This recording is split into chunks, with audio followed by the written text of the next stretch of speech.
చెప్పాడు, ఇదిగో నీవు కానీ, అందుకన్నాడు దినవృత్తాంతంలో 7వ అధ్యాయం 14 చివరిలో మనం చూసినట్లయితే, నీవు ఇతర దేవత తట్టు తిరగకూడదు అన్నాడు. చాలా బాగుంది. ఈ రోజులో మన పరిస్థితులు అలాగే, ఏమి చాలా బాగుంది, మధ్యలో తిరిగిపోతున్నాం. కనుక జాగ్రత్తగా చూడాలి. ఇక్కడ ఎప్పుడైతే అలా చేశాడో ఇక అయితే దేవుడు వచ్చేసాడు, ఆయనతో మాట్లాడుతున్నాడు. 11వ అధ్యాయం 6వ. ఈ ప్రకారము సొలొమోను యెహోవా దృష్టికి చెడు నడత నడిచి తన తండ్రి అయిన దావీదు సంతతిని అనుసరించినట్లు హృదయముతో యెహోవా అనుసరింపలేదు. సొలొమోను కెమోసును, మోయాబీలను, హేమైన దేవతలకు, మెలెకును, అమోనీయులను, హేమైన దేవతలకు యెరూషలేము ఎదుటనున్న కొండ మీద బలిపీఠం కట్టింది.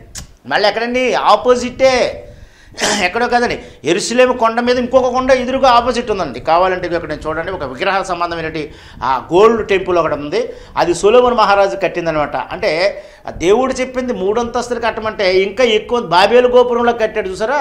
ఆ మందిరాన్ని కూడా మీరు చాలా జాగ్రత్తగా గమనించండి. హిందూ ప్యాటర్న్ కూడా ఇందులోంచి వచ్చిందే కనుక దానికి ఎక్కువ ఆకర్షితులు అవుతారు ఈ రోజుల్లో. కనుక అలా కాకుండా ఏది చెప్పాడో అది చేయాలి తప్ప మరొక వ్యతిరేకంగా మనం చేయకూడదు. ఇందుకు డబ్బు ఎక్కువైంది, బంగారం ఎక్కువైంది, ఏం చేయాలో తెలియట్లేదు. తెలియకపోవడం ఏమైంది, మోసే తిండి చాలు అన్నాడు. ఇక్కడ మనం తిండి కాదండి, ఈయన ఎక్కువ అయితే ఏం చేస్తున్నామో చూడండి అంతే. అయితే 9వ ఇశ్రాయేలు దేవుడని యెహోవా అతనికి రెండవ మారు ప్రత్యక్షమై. జాగ్రత్తగా వినండి దేవుని బిడ్డలారా. దేవుని బిడ్డలకు ఇప్పుడు కూడా దేవుడు ఒకటే రెండు పర్యాయములు చాలా జాగ్రత్తగా ముచ్చటిస్తాడు. 3వ పర్యాయానికి ఛాన్స్ ఇవ్వడండి. ఒక అన్యులకైతే ఇస్తాడు, ఒక విగ్రహారాధులకైతే ఇస్తాడు, వారు మారాలని ఇస్తాడు, వీరు మారినడుకు 2 పర్యాయములే ఇస్తాడు. ఫరో 5 పర్యాయములు తన హృదయాన్ని కఠినం చేసుకున్నాడు.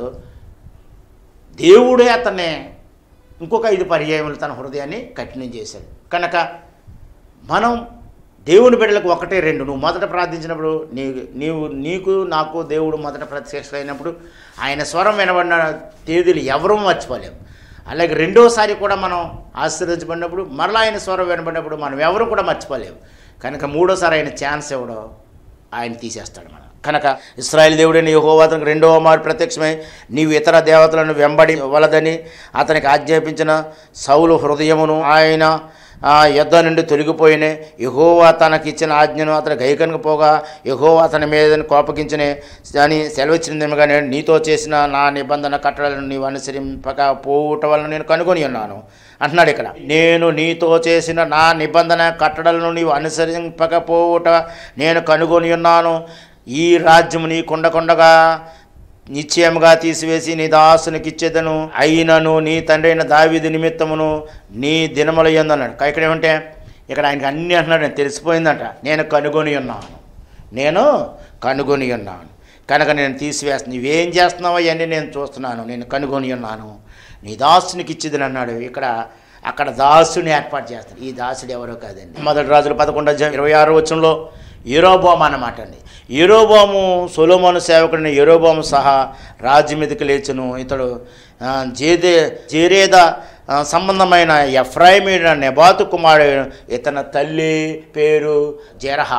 కనుక ఇక్కడ మనం చాలా జాగ్రత్త చూడాలి. ఇతను ఎవరంటే ఈ సొలొమోనుకి ఒక దాసుడు అన్నమాట అండి, ఒక పనివాడు అనమాట, సహాయం చేసేవాడు. ఇతను సొలొమోను చేసిన మిల్లును బాగు చేసేటప్పుడు, దేవుని పని చేసేటప్పుడు యెరోబోము కూడా ఉండి ఎంతగానో సహాయం చేసి రాజుని తన ఈపు మీద ఎక్కించుకొని ఆ బీటలన్నీ చూడడానికి భుజముల మీద ఎంతో శ్రమపడి కష్టపడి రాజే ప్రాణమే రాజు అన్నట్టుగా ఉన్నబట్టి యెరోబోముకి ఎప్పుడైతే సొలొమోను చేసే యొక్క అన్య క్రియలను అన్య ఆచారాలను పూర్ణ పెళ్ళిళ్ళు చేసుకుంటూ ఈ గుళ్ళేంటి రా బాబు, ఇదెక్కడ మనకు పనికిరాదు కదా అని చెప్పి ఈయన ఏంటంటే ఈ బాధపడి ఇతనిలో కూడా ఒక రకమైనటువంటి పగ, ద్వేషం, అసూయ, ఇకైతే కోపం వచ్చేస్తానంటే దేవుడు కనుగొని చెప్పేసాడు కానీ తొలగించేస్తానని. కనుక ఆ సేవకుడైన యెరోబోము సహా రాజు మీదకి లేవడానికి ప్రయత్నం చేసి, రాజు మీదకి ఎప్పుడైతే లేవడానికి ప్రయత్నం చేశారో ఈ రాజు ఇంకంతే, ఇంకెక్కడి నుంచి ఈయన పతనం ఏమో ప్రారంభమైంది. ఈ యొక్క యెరోబోము ఏమో రాజు కావడానికి సిద్ధపడుతున్నాడండి. ఇతనికి జెరహ ఆమె విధవరాలు. కనుక ఇతడు రాజు మీద లేచుట హేతు ఏమనగా సొలొమోను మిల్లోను కట్టించిన తన తండ్రి అయిన దావీదుపురంలో కలిగిన బీటలను బాగు చేయుచుండెను. కనుక ఇతను కోపం ఎందుకు వచ్చిన ఈ బీటలన్నీ బాగు చేసిన ప్రతిసారి కూడా అయినా సహాయం చేసేవాడండి. అంటే ఎప్పుడు సహాయం చేసిన అన్ని విషయాల్లో తోడుగా ఉండేవాడు. అయితే మరి రాజు చేసే పని ఈయనకి ఇష్టం లేదు. కనుక ఇక్కడ మరి అహియా అనే ప్రవక్తని దేవుడు ఏర్పాటు చేసుకుని ఇతనితో మాట్లాడుతున్నాడు అనమాట. ఈ మాట్లాడక ముందు 29వ వచనం మనం చూద్దాం. అంతటా యెరోబాము యెరూషలేము నుండి బయలుదేరి వెళ్ళిపోగా సిలోనియాలో నుండి ప్రవక్త యొక్క అహియాను మార్గమందు కనబడి. ఇతను ఏం చేస్తుంటే ఇంక వీళ్ళిద్దరికీ పడట్లేదండి. ఎవరికి? యెరోబాముకి సొలొమోనుకి పడకపోవడం వల్ల ఇక రాజు ఎదుట యెరోబాము ఉంటే ఇతను చంపేస్తాడు కనుక ఇతను ఏం చేస్తుంటే ఇంకా పారిపోతుంది అనమాట. ఇంకా ఎక్కడికో దూరంగా ఆనాడు మోసి ఎలాగైతే ఆ ఐగుప్తుని విడిచి మిద్యాను పోయాడో ఎప్పుడు కూడా దారి మార్గంలోనే కష్టంలో ఉన్నప్పుడు దేవుడు కూడా కాపాడుతున్నాడు అనమాట. ఇక్కడ ఇతను ఏర్పాటు చేసుకోవడానికి మరి అహి అనే ప్రవక్తని దేవుడు ఏర్పాటు చేసి అతను వెళ్ళిపోతుండగా మార్గం మధ్యలో కనబడి, ఏమయ్యా ఇదిగో మరి నువ్వు ఆగు, కొత్త వస్త్రం ధరించుకొని అతను కొత్త వస్త్రం ధరించుకున్నాను. వారిద్దరు తప్ప పొలములో మరి ఎవ్వడం లేడు. కొత్త వస్త్రము పట్టుకొని 12 తునకలుగా చేసి ఇదిగో ఈ 10 తునకలు నీకు ఇస్తున్నాడు దేవుడు, ఈ 2 మాత్రమే యూదులకి మరి యూదా గోత్రానికి ఉంటుందని చెప్పి ఇక్కడ ఒక మరి చెప్పడం జరిగిందండి.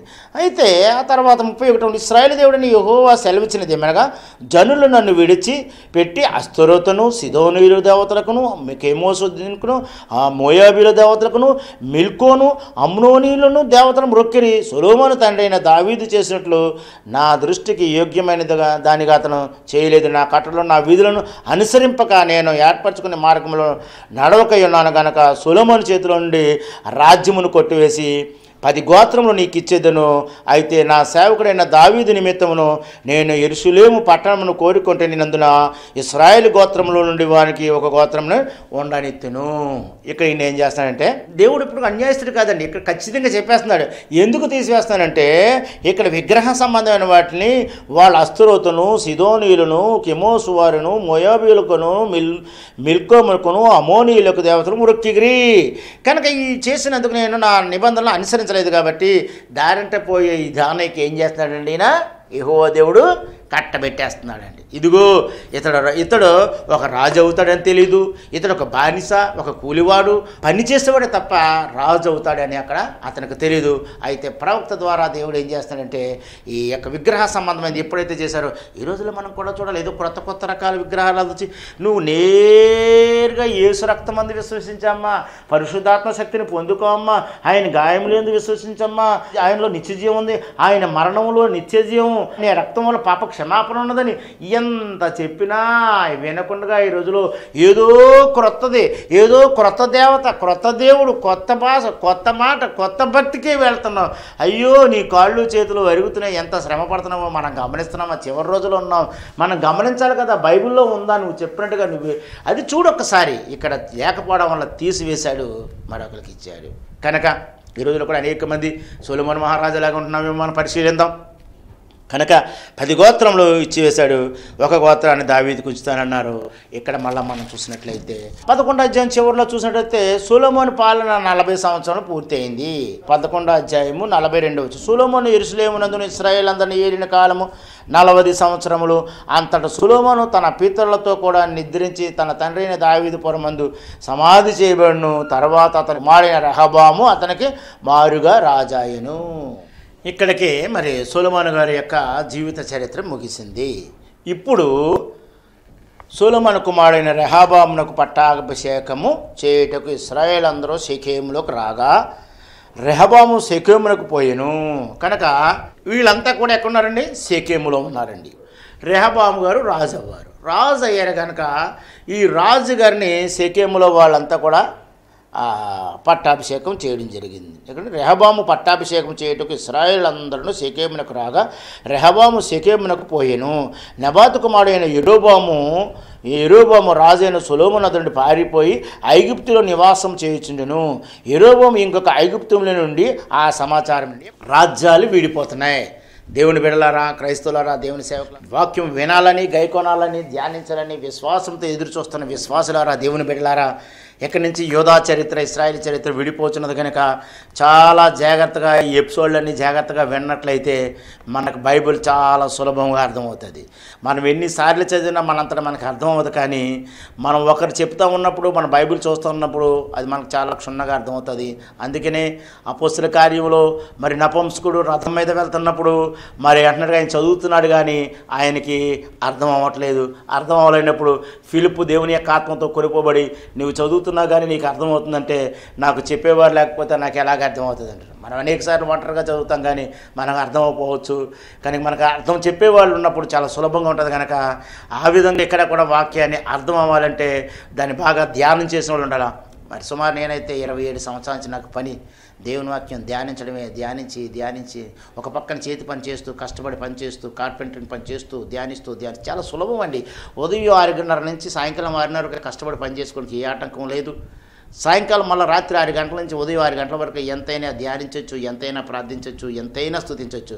అలాగే వారంలో ఒక్కరోజు పర్సనల్గా ధ్యానించినట్లయితే, నేను అనేక సంవత్సరాల్లో ఒక వారానికి ఒక రోజు పర్సనల్గా సూర్యోదయం సూర్యాస్తం వరకు బయటికి వెళ్లకుండా దేవుని వాక్యాన్ని ధ్యానించి అర్థమయ్యేది కాదు నాకు, ధ్యానించినప్పుడు ఈరోజు సులభంగా నేను అర్థం చేసుకోవడానికి నాకు దేవుడు అక్కడ కొనిచ్చారు. కనుక మీరు కూడా కొంత సమయాన్ని మీరు ఇచ్చినట్లయితే దేవుని వాక్యాన్ని చాలా చక్కగా. కనుక ఇక్కడ ముఖ్యమైన పాయింట్, మొట్టమొదటిగా ఇశ్రాయేలు రాజులు, మొదటి రాజు సౌలు 40 సంవత్సరాల పరిపాలన జరిగింది. రెండవదిగా దావీదు 40 సంవత్సరాల పరిపాలన జరిగింది. ఇక్కడ సొలొమోను 40 సంవత్సరాలు, 125 సంవత్సరాలు. దీన్ని ఐక్యరాజ్య పరిపాలన అంటారు. ఐక్య పరిపాలన అనగా ఇశ్రాయేలు ప్రజలు 12 గోత్రాలను కూడా సౌలు 40 సంవత్సరాలు పరిపాలన చేశారు. అంతగా చేసింది ఇంకెవరు లేరు. తర్వాత మళ్ళీ దావీదు చేశారు 40 సంవత్సరాలు, తర్వాత సొలొమోను చేశారు. ఇక్కడి నుంచి ఆ రాజ్య పరిపాలన ముక్కలై అంతంతా జరిగింది. కానీ వీరికిలాగా అన్ని గోత్రాలు కలిపి చేసిన పరిపాలనకి ఎక్కడ కూడా జరగదు. కనుక ఇదంతా చూడాలంటే ఇశ్రాయేలు ప్రజలు అనగా మరి ఇశ్రాయేలు ప్రజలు ఆ యోధా గోత్రాలు తప్పించి యోధా, లేవి గోత్రము, బెన్యామీను ఈ ముగ్గురు తప్పిస్తే మిగతా ఉన్న వాళ్ళంతా కూడా 10 గోత్రాల వారిని కూడా ఏమంటారంటే వాళ్ళందరినీ ఇశ్రాయేలు గోత్రాలు అంటారు. ఇశ్రాయేలు గోత్ర వారందరినీ కూడా అష్షూరు చెరకే ఎలాగ వెళ్ళారు, యోధా గోత్రం వారు బబులోను చెరలోనికి ఎలాగ వెళ్ళారు, వారు ఎలాగ విడుదలయ్యారు, ఇవన్నీ తెలుసుకోవాలంటే తప్పనిసరిగా ఈ రాజులు మొదటి గ్రంథము, రెండవ గ్రంథం ఇవన్నీ మనం చాలా జాగ్రత్తగా మనం మరి చదివినట్లయితే, నెహెమ్యా, హెజ్రా వరకు మనం వెళ్ళినట్లయితే చాలా సులభం అండి, పెద్ద కష్టమేం కాదు. వెళ్ళినట్లయితే మనకు చరిత్ర చాలా అర్థమవుతుంది. అర్థమైనప్పుడు అందులో మంచి చెడులు మనం తెలుసుకుని మనం మరి ధైర్యంతో విశ్వాసంతో ఎలా ముందుకు సాగిపోవాలో మనకి ముద్దును ప్రార్థిస్తే ఆసాపు ఎలాగా మరి ఒకప్పుడు ధనవంతుడయ్యాడు, ఒకప్పుడు ధనాన్ని అత్యధికమైన తర్వాత ఆ కాలులో పుండొచ్చి ప్రతి విషయంలో ప్రార్థించినప్పుడు సమస్య వచ్చినప్పుడు ప్రార్థించారు, ధనం అధికమైన ప్రార్థన అంతే వైద్యుడి దగ్గరికి దేవుడు ఎలా కొట్టివేశాడు. ఇవన్నీ కూడా ఒక్కొక్క రాజులో ఒక్కొక్క సుగుణాన్ని, ఒక్కొక్క దుర్బుద్ధిని మన ముందు కళ్ళ కట్టినట్టుగా కనపడుతుంది. కనుక రాబోయే ఎపిసోడ్లో కంటిన్యూషన్ దీన్ని చేద్దాం. కనుక మీరు కొంత సమయాన్ని ఇవ్వండి చాలు, దేవుడు మిమ్మల్ని కూడా దీవిస్తాడు. కనుక ఇక్కడ మరొక శాఖ తయారైపోయింది. ఇక్కడ 120 సంవత్సరాల పరిపాలన అక్కడ గతించింది. ఇప్పుడు మళ్ళా రెహబాము, యెరోబాము పరిపాలన ప్రారంభమవుతుంది. రెహబాము ఏమో పట్టాభిషేకం చేయబడిన తర్వాత అక్కడి నుంచి మరి ఇశ్రాయేల్ రాజులు, యూదుల రాజులు రెహబామును ఏం చేశాడంటే అండి, మరి ఇదంతా జరిగింది మనకు తెలిసిన విషయం. ఇలాగ జరుగుతున్న సమయంలో ఇక్కడ తండ్రి చనిపోయాడు. అయితే ఇశ్రాయేల్ ప్రజలు 12 గోత్ర వారు వచ్చన్నారు కదా పెద్దలు, అయ్యా మరి నీ తండ్రి దేవాలయాలు కట్టి అనేక రకాలుగా చేసి ధనాన్నంతా మరి వృధా చేసి మరి ఎంతో బంగారు భాగ్యంలో వచ్చేటప్పుడు, అయితే మరి నీ తండ్రి మరి మమ్మల్ని ఇంతవరకు శ్రమ పడ్డాం, మరైతే నీవు మరి మమ్మల్ని కూడా శ్రమలోంచి తప్పించాలంటే నువ్వు మాకు సహాయం చేయాలని చెప్పినప్పుడు మరి ఇశ్రాయేల్ పెద్దలందరినీ కూడా ఈయన ఏం చెప్పారంటే, ఇదిగో మరి రేపు రండి నేను చెప్తానని చెప్పి 3 రోజులు పోయిన తర్వాత నా దగ్గరికి రండి అని చెప్పి ఇశ్రాయేల్ పెద్దలందరినీ కూడా పంపించేసి ఈయన ఏంటంటే తన స్నేహితులకి సలహా తీసుకుని యవనస్తుని పిలిచి, ఇదిగో వారు వచ్చారు, మరి ఈ విధంగా ఆ పన్నులు భాగం తగ్గించమంటున్నారు, సులభం చేయమంటారంటే వీరు ఏంటంటే మరి యవనస్తులకి ఏమైనా ఆలోచించారంటే, నీ తండ్రి అయితే మరి పన్నులు సులభం చేశారు, నీవైతే నా తండ్రి నడుము కంటే నా చిటికినేలు చాలా లావుగా ఉంటుందంటే నేను ఇంకా ఎక్కువ చేస్తానని చెప్పని ఈ యొక్క చెడు ఆలోచన ఎప్పుడైతే ఇచ్చారో మరలా 3 రోజులు పోయిన తర్వాత ఇశ్రాయేల్ పెద్దలందరూ అందరూ కూడా వచ్చి, అయ్యా మరి ఏంటి నాయన రెహబాము గారు మన సంగతి ఏంటంటే,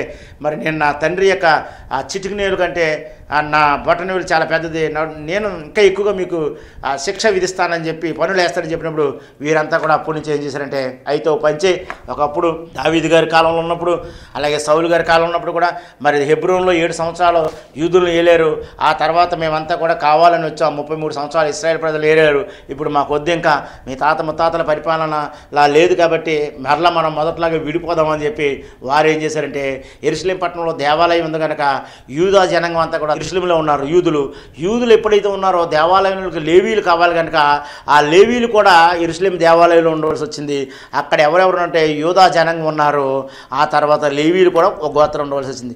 ఈ లేవీ గోత్రానికి యూదా జనాంగానికి మళ్ళీ మధ్యలో ఎవరు ఉండవలసి వచ్చిందంటే ఆ బెన్యామీలు ఉండవలసింది. ఎందుకు బెన్యామీలు ఉండవలసి వచ్చిందంటే, న్యాయాధిపతి కాలంలో బెన్యామీలను వాళ్ళంతా కూడా హతమార్చినప్పుడు వారు వచ్చి వీరిని అడిగినప్పుడు కూడా వారిని కూడా అక్కడే వెలివేయడం జరిగింది అనమాట. ఏమన్నారంటే, ఇక్కడి నుంచి మా కుమార్తెలు మీకేమో, మీ కుమార్తె ఏమో కూడా ఇచ్చుకోమని చెప్పినప్పుడు ఆ విధంగా ఈ 3 గోత్రాలు కూడా ఏమైందంటే యెరూషలేములోనే ఉండిపోయి ఈ మిగతా 10 గోత్రాలు, ఎలాగ 10 గోత్రాలు అంటారు బైబిల్ జాగ్రత్తగా చదివితే మనకు అర్థమవుతుంది. యోసేపు ఎఫ్రాయిము ప్లస్ యోసేపు ఒకడు, యోసేపు మళ్ళీ మనష్షే.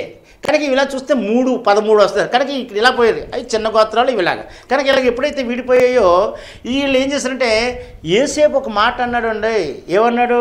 ఎఫ్రాయిముని మరి మనష్షేని తీసుకెళ్ళినప్పుడు యాకోబు దగ్గరికి, ఎఫ్రాయిము నువ్వు దీవించబడుదుగాక అన్నాడు, అక్కడ ఆశీర్వదించాడు. కనుక దేవుడు ఏం చేశాడు, ఆ మాటని జ్ఞాపకం చేసి ఇప్పుడు ఎవరిని తీశాడు, మళ్ళా యూదా గోత్రం నుంచి ఏమో రెహబాముని తీస్తే ఎఫ్రాయిము గోత్రం నుంచి ఎవరిని తీశాడు, యెరోబాముని తీశాడు అన్నమాట అండి. దేవుడు ఎప్పుడు మాట తప్పనివాడు. ఒక మాట ఇచ్చాడా ఆడు నెరవేరవలసిందే. విధవరాలు కుమారుడు అండి ఇతను, ఎన్నిక లేని వాడండి.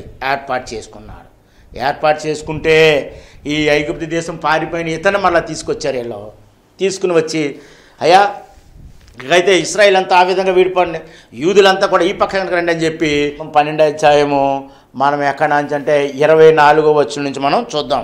యెహోవా సెలవిచ్చినది ఏమనగా, జరిగినది నా వలన జరిగెను, మీరు ఇశ్రాయేలు వారును మీ సహోదరులతో యుద్ధము చేయడం వెళ్ళక అందరూ మీ ఇండ్లకు మీరు తిరిగిపోవుడి. కాబట్టి వారు యెహోవా మాటకు లోబడి దానిని బట్టి యుద్ధమునకు పోక నిలిచిరి. అయిపోయింది. మొత్తానికి ఏదో తడివిలాడారు, అటు ఇటు గింజుకున్నారు, పెద్ద అల్లరైంది సభలో. సరే పొమ్మన్నారు, జరిగింది ఏదో నా వల్లే జరిగిందని సెలవు ఇవ్వడం జరిగింది. అయితే ఇక్కడ 25వ యెరోబాము ఎఫ్రాయిము మన్యమందు షెకెమును పట్టణమును కట్టించి అచ్చట కాపురముండి అచ్చట నుండి బయలుదేరి పెనూయేలు కట్టించాను. చూడండి, మనం ఏదైనా చేయాలంటే ముందు ఎక్కడ జరిగింది, ఎలా జరిగింది అని చూస్తాం మనం కూడా. ఇక్కడ ఏలో చేస్తున్నారండి. ఈరోజు సియోను కాదు కానీ సియోను అంటాం, అది కాదు. కోనేరు కాదు కానీ కోనేరు అంటాం, కాదు. కనుక తెలుసు మనం కూడా ఎక్కడెట్టాలో. ఇక్కడ కూడా అదే తెలివితేటలు అప్పుడు ఉపయోగించి ఇక్కడ ఏం చేసండి, పెనూయేలుకి వెళ్ళాడండి. ఎవరు? ఈ యొక్క యెరోబాము. ఎందుకంటే పెనూయేలు ఏముంది, యాకోబు మరి తిరిగి వచ్చేటప్పుడు ఆదికాండం 32వ అధ్యాయంలో యాకోబు తిరిగి వచ్చేటప్పుడు దేవునితో పెనిగిలాడినప్పుడు నీవు నన్ను దీవిస్తేనే కానీ నేను నిన్ను విడవనయ్యా అన్నాడు కదా. అందుకోసం ఇక్కడ ఏంటంటే, ఓహో మనం తిరిగి మన ప్రజలందరినీ కూడా, ఈ యూదా ప్రజలంతా కూడా యెరూషలేం దేవాలయం ఉంటున్నారు. ఇశ్రాయేల్ ప్రజలు మనం అంతా కూడా దహన బలులు అక్కడ అర్పించాం కదా, సంవత్సరానికి 3 మారు వెళ్ళాం కదా. అయితే నేను కూడా ఏదో ఒకటి స్థాపించకపోతే విడిపోయిన ఈ ప్రజలంతా కూడా మళ్ళీ యెరూషలేం వెళ్ళి యూదా జనాంగంతో కలిసిపోతే మళ్ళీ ఆ రాజు నన్ను చంపడానికి వస్తాడని చెప్పి ఇక్కడ ప్లాన్ వేసాడండి. ఎవరో యెరోబాము గారు వేసి అక్కడ పెనూయేలు కట్టించానండి. అంటే ఇక్కడ దేవుడు పెనుగులాడే స్థలము. సార్ చాలా బాగుంది. దేవుడు పెనుగులాడే స్థలం అని పెనూయేలుని కట్టించారు, చాలా బాగుంది. మరి బాగున్న తర్వాత ఏం చేయాలా? అక్కడ కూడా ఇక్కడ యెరూషలేం దేవాలయంలో ఏదైతే దహన బలులు అర్పించారో, ఏదైతే ప్రార్థన చేశారో, ఏవైతే మొక్కుకున్నారో అవే చెయ్యాలి. కానీ ఇక్కడ ఏం చేశారంటే జనాలు పారిపోతారని ఈ జనుల హృదయము, అంటే 26 చదువుతాను చూడండి. బయలుదేరి పెనూయేలు కట్టించను ఈ జనులు యెరూషలేమునందు యెహోవా మందిరమునందు బలులు అర్పించుటకు ఎక్కిపోవచ్చుండిన ఎడలా ఈ జనుల హృదయం యూదారాజైన రెహబామును తమ యజమాని తట్టు తిరుగును.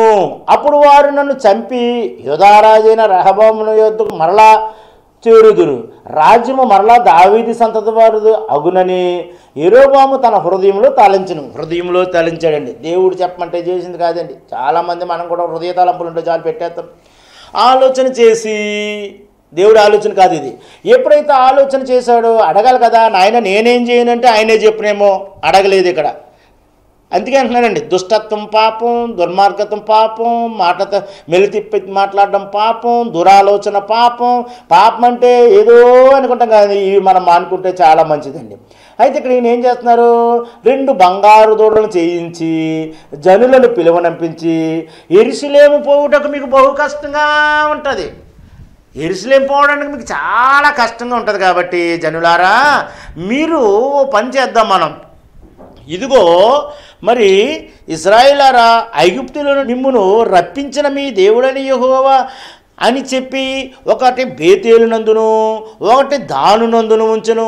దాను వరకు రెండింటిలో ఒకదానిని జనులు, దానిలో ఈ రెండింటిలో ఒకదానిని జనులు పూజించరి. రాజు చేసిన కార్యములు పాపమునకు కారణమయ్యను.